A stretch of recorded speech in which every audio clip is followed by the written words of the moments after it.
Join us in our midwinter visit to the Alaskan wilderness to see if tribal justice can bring two boys back from lives as felons. From King 5 News, this is a special Compton Report. Teens in Exile. A first-hand report on the Indian youth vanished to a remote Alaskan island. Hello, the Compton Report comes to you today from the remote and wildly beautiful islands of southeast Alaska in winter, where two Tlingit Indian youngsters have been banished for committing a felony. And right over here is where I was going to build my trail. Today you will meet Simon Roberts and Adrian Guthrie and hear for yourself how they view their crime, their sentence, and how they are changing. You will meet their victim, an Everett pizza driver, savagely beaten and disabled in the attack with a baseball bat. Is banishment sufficient punishment? We'll show you today how the boys live and let you assess the hardship and danger involved. We'll also talk with their tribe and learn why some are describing this as a landmark in American justice.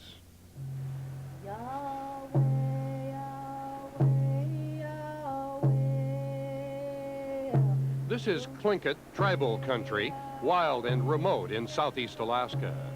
Tlingit tribal judge Byron Skinnay, who angrily scolded the boys for their arrogance in court, visits the banishment site. I told them what they did was wrong, and not only they have to pay for it, but their parents have to pay for it, their relatives have to pay for it, and the community pays for it. It is a 10-hour voyage by fishing boat to the boys' islands. And even if you knew the name of the island, you'd be very hard put to find them. The sites, far from fishing and shipping lanes, are separated by dozens of miles. Simon Roberts, who wielded the baseball bat in a vicious attack on a pizza deliveryman, gets visitors. I ain't got enough food. The two native boys have not escaped Washington state law or punishment. They have only had their sentencing postponed to see if intervention by their tribe will help. This is what the tribe ordered: exile, under conditions defined by the tribal court. Simon Roberts' place of exile is a plywood shack with an iron stove. If it is cramped and cluttered, it is dry and warm. What I do right now, I'm starting on my 5th month here. Roberts remembers Snohomish County Jail with bitterness. As you do sleep and get to talk a bunch of crap with everybody else and listen to their lies and listen to their stories of how they did things and how they could make you do them better and how they want to hook up with you on the house just so you could do some more crimes like that, what they've done. But is exile on island the answer? It's a struggle to do things as simple as getting water from a stream. Okay, it's ready to go. That's what I got to do now, siphon it at the end. When it's cold, his pipes freeze. When it's warmer, there is endless drizzle. Roberts has devised a primitive cold water laundry system. Once in a while during the day, I come over here and turn it over and stuff and let that side rinse out. Often, he scouts his lonely cove for logs, which become an important source of firewood. This log here is kind of waterlogged, except it's still good, though. These are just yesterday's tracks. He is faced off with the local wolf, whose tracks he sees daily. These ain't no bear, I'll tell you that. Right now it's 121 days today of being out here. 18 miles away, in another cove on the same island, Simon's cousin and accomplice in the armed robbery, Adrian Guthrie. Doesn't take a lot of skill. It's exactly what I told the tribal judges. Robbing a pizza man doesn't take a lot of skill. Adrian Guthrie was not the one who swung the baseball bat when he and a cousin robbed and disabled an Everett pizza driver. But now, banished by his Tlingit tribe to this remote island, Guthrie has begun to accept some responsibility. But I mean, even as much as I tried to deny it for the longest time, tried to say, oh, I didn't do anything, finally being out here for a while, I finally came to terms with, yeah, I was a part of it. Unlike his accomplice and cousin, Simon Roberts, Guthrie does not relish the chance to live in a rustic setting for a year. I would have been out next month if I would have stayed in jail. I'm getting 4 extra months out of this. And Hey, but you're out in the in nature out here. You live out here. Have the wind come blow through your house for a while. You get up at dawn and go chop wood all day long. Yeah, it's beautiful out here. I built myself a little blind here so it keeps the cold out. Adrian Guthrie, in his one-room plywood shack, reads and draws pictures. Check out this dragon, though, with the silhouette of him flying. Guthrie dislikes Exile. He has repaired and added windows to his home and concedes that solitude has given him new appreciation for family. They live down south. I love you. Merry Christmas. You're here. That's my brother. And it's been a long time since I heard his voice. He came and visited me while I was in jail, and it was rough on him to come see me in jail and stuff. It was rough on me too, because all I get is I can't interact with him. I just got to talk with him on a phone through plexiglass. To tribal judge Byron Skinnay, the exile of the boys is doing what he intended and shows that traditional justice is a potent tool. That's right. And if they'd use some of our laws instead of their own, things would be a lot different. You're saying you've got a lot to teach the white people. Why, certainly, if they'd listen. But they don't listen.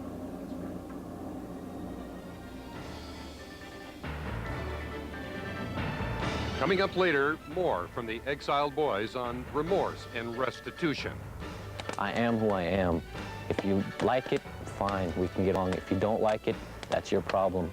And up next, we hear from the victim and the judge who turned the boys over to the tribe tells us why he did it. I've never in the past had a case where the community, in this case a community of 600 people, came forward at the time of sentencing and said, let us participate in the punishment and the rehabilitation and in restitution. Let us share the shame and the accountability for one of our members. A very unusual set of circumstances and a very unusual decision.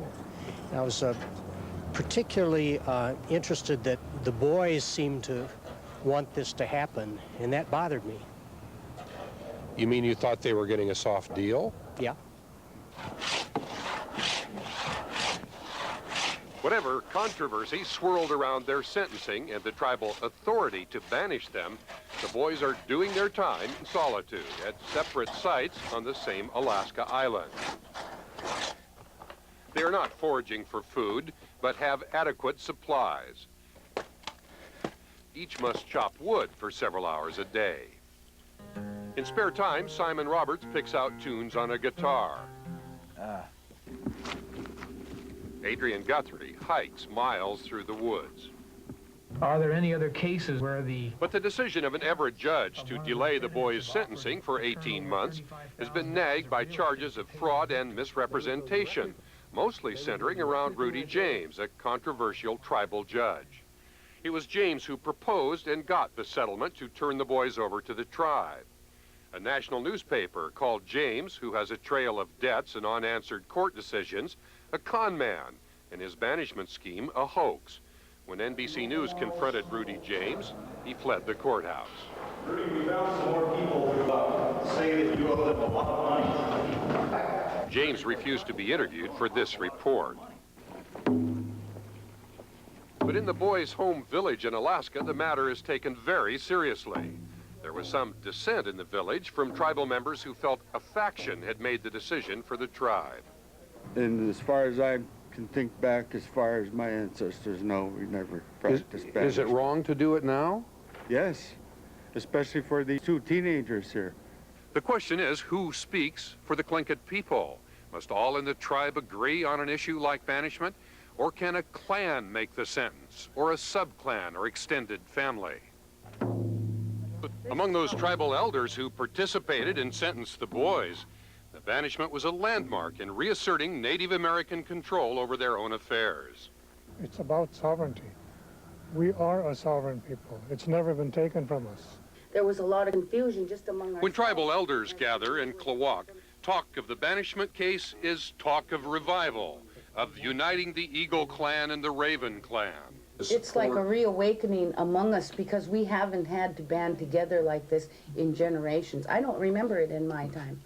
Both the Eagles and the Ravens, we've drawn closer together, and it's been a real boon for us culturally. If the government allows us to do all our own trials, we'll have a whole different type of people because we'll go back to our old ways and our old laws, which were much stricter than the laws you have today.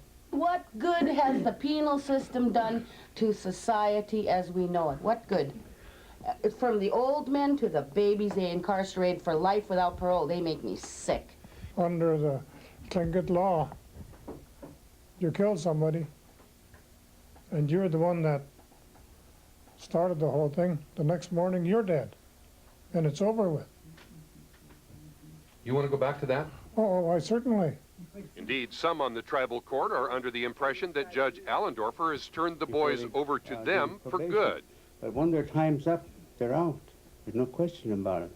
To me, when they sentenced these boys to a year to 18 months, to me, my way of thinking, when this time comes up, we'll do it according to our tradition, that this will be forgotten by everybody. What I have done is postponed my sentencing hearing for 18 months. I've released the boys. Judge James Allendorfer says emphatically that he gave up no jurisdiction whatsoever. The boys still face sentencing. Or I'm looking for a sense of shame. I'm looking for a sense of accountability. I'm looking for self-improvement on the part of the boys. Allendorfer says a recent decision allows him to evaluate remorse and restitution in deciding his sentence. And those sorts of features are exactly what I will be looking at in March 1996 when this case returns to my courtroom. But you've stuck your neck out here, haven't you? In a sense, I have, because what I've done is I've allowed these two young men to spend 18 months on a non-traditional course of rehabilitation, punishment, and restitution, and I've set myself up for a very difficult decision in March 1996 to decide whether or not I can acknowledge that they've improved themselves and make that reflective in the sentence. But they could easily face prison time when you sentence them. And I explained that fully to both the boys. I told them that they are each looking at 3 to 5 years in the state penitentiary when they return to my courtroom. I've never even had parents come forward for a defendant and say, let us pay the restitution for the victim, let alone 600 members of the young men's tribe.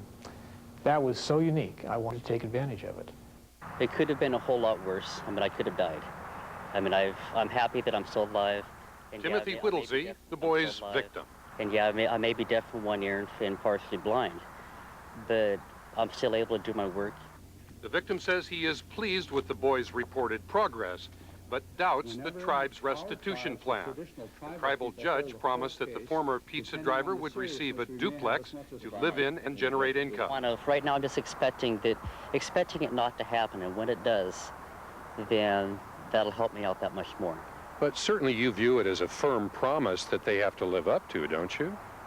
Yes, that's what they have promised, and I'm hoping that they do. But if there is a way that I am set free, I will be out there helping out other teens. If Roberts and Guthrie are convicted felons, they are also very young men, still working out what this experience means. And a lot of people think I'm going to run. I could have ran away if I wanted to a long time ago, but I ain't gonna, because I want this done for my people. I really don't know all the complications of having a violent felony on my record, what all that'll do to me right now. But I'll roll with the punches, I guess.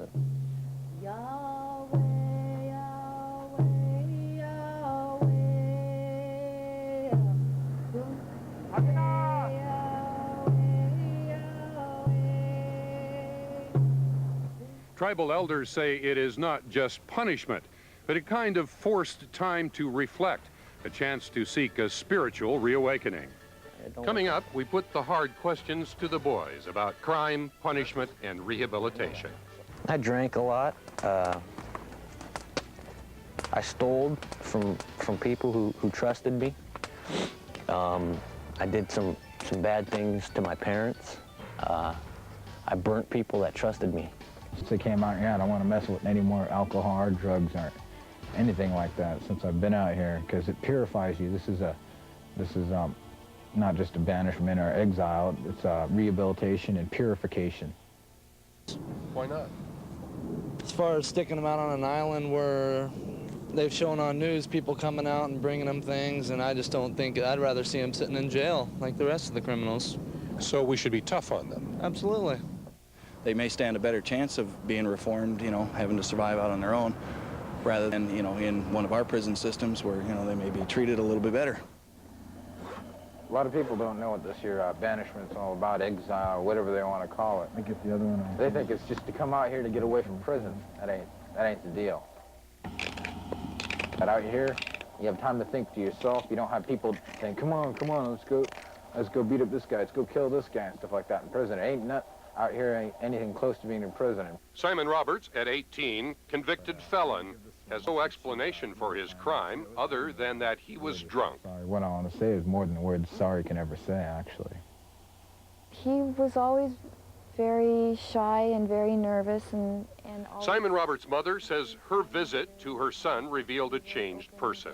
he would look away a lot, and now he just sits there and he looks at you, and you could see the more confidence in him. Roberts faces 5 years for felony first-degree robbery. That would be very, very hard.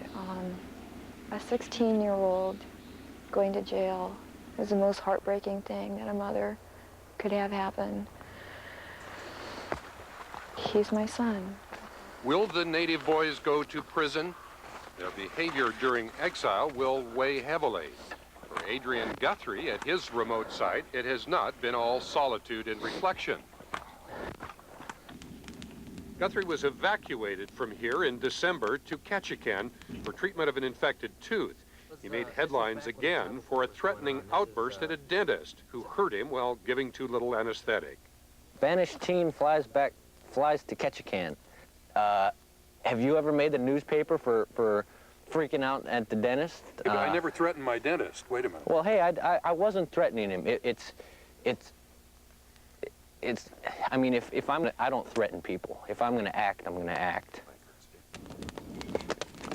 It was a bad decision on my part to say what I said, but I didn't act on it. Is he reforming?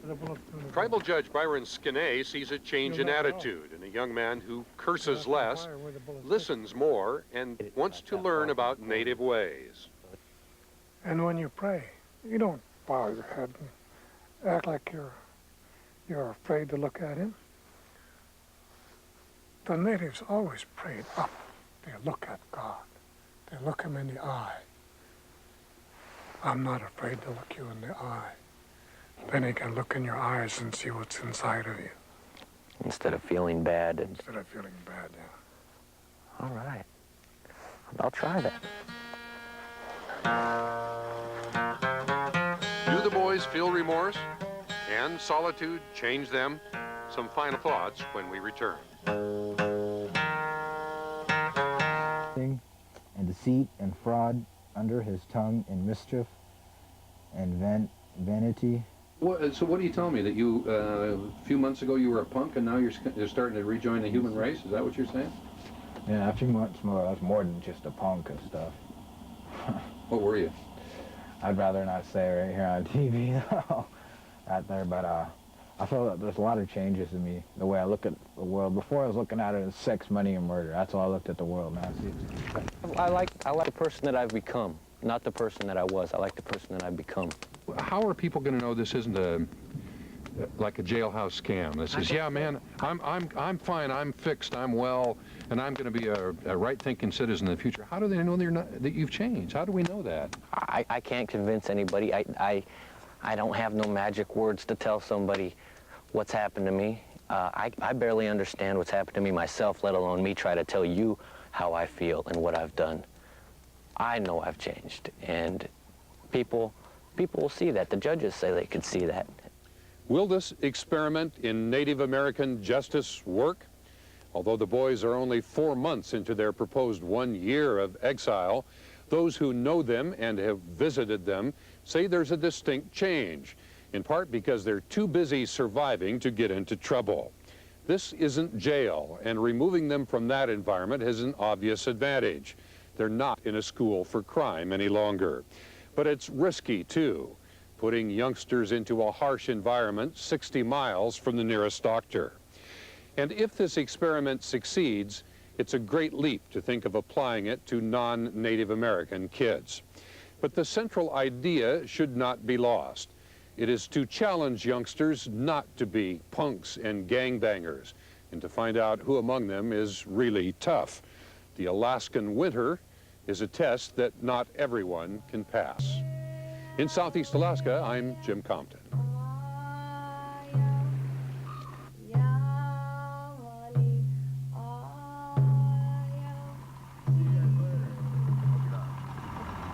Now tell the world I said hi.